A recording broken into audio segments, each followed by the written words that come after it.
একটা মজার জিনিস হচ্ছে, ধরেন একটা উদাহরণ দিই, এখানে যারা পায়োনিয়ার লোক তাদের থেকে, যেমন বদরুদ্দিন ওমর, উনি মনে হয় প্রথম লোক, আরও কেউ থাকতে পারে, মানে আমরা তো অনেকদিন ধরে গণঅভ্যুত্থান চাইছি, কিন্তু যারা সার্টিফিকেট দিলে এটা একটু যায় আসছে তাদের মধ্যে উনি একজন।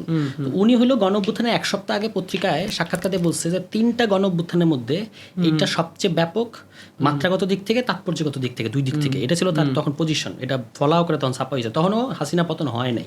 খুবই মজার বিষয়।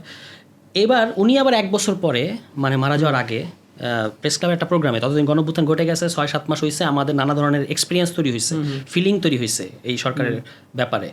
তখন উনি গিয়ে বলল যে এইটা কোনো গণঅভ্যুত্থান না, এটা হইলো একটা, এটা ইভেন গণ আন্দোলনও না, এটা হলো গণ আন্দোলন না করতে পারার ক্ষোভ থেকে উৎসারিত পরিস্থিতি।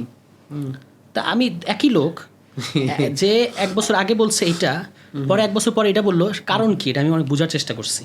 একটা কারণ সম্ভবত আমাদের যে হিস্ট্রি এবং যেভাবে হিস্ট্রিটা লেখা হয়েছে, সেখানে বামপন্থীদের একটা অবস্থান আমরা সবসময় দেখি, এবং একটা গ্রামার আছে যে ছাত্র আন্দোলনে কারা নেতৃত্ব দেয়, সর্বদলীয় ছাত্রৈক্যগুলো কীভাবে হয়, এগুলো কিন্তু একটা গ্রামার আছে। আপনি দেখবেন 80 দশক এভাবে হয়েছে, এর আগে 69 আগে এভাবেই হয়েছে, সেখানে বামপন্থীদের বড় বড় ফিগার আছে।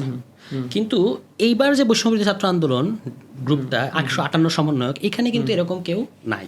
তো এটা গণঅভ্যুত্থানের আগে বোঝা যায় নাই, গণঅভ্যুত্থানের পরে যখন এটা বোঝা গেছে, তখন তারা সামহাও এটা একটু ডিজাউন করা শুরু করছে, যে কারণে। আর বদরুদ্দিন ওমরের ক্ষেত্রে উনি তো ব্রিফড হয় আর অন্যদের দ্বারা, তাই না? এটা আমরা সবাই জানি। তো আমার ধারণা কি উনার সাগরেদরা গণঅভ্যুত্থানের পরে বলছে যে স্যার বা ভাই, এটা তো ডানপন্থীদের খপ্পরে চলে গেছে।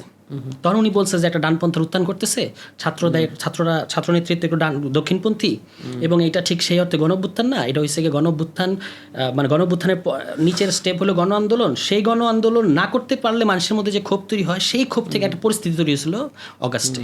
মানে তখন আর উনি এটা গণঅভ্যুত্থান স্বীকৃতি দিচ্ছে না, কারণ গণঅভ্যুত্থান আগে বোঝা যায় নাই যে এর মধ্যে বাম পক্ষের সংশ্লিষ্টতা কোন মাত্রা, এটা গণঅভ্যুত্থানের পরে বোঝা গেছে। তখন উনি আর ওই সার্টিফিকেটটা দিতে চাচ্ছে না, কারণ গণঅভ্যুত্থান তো একটা মহান জিনিস, এটার মধ্যে যদি বামদের নেতৃত্ব সেই মাত্রায় না থাকে, তাইলে হয়তো এটা গণঅভ্যুত্থান বলা যায় না।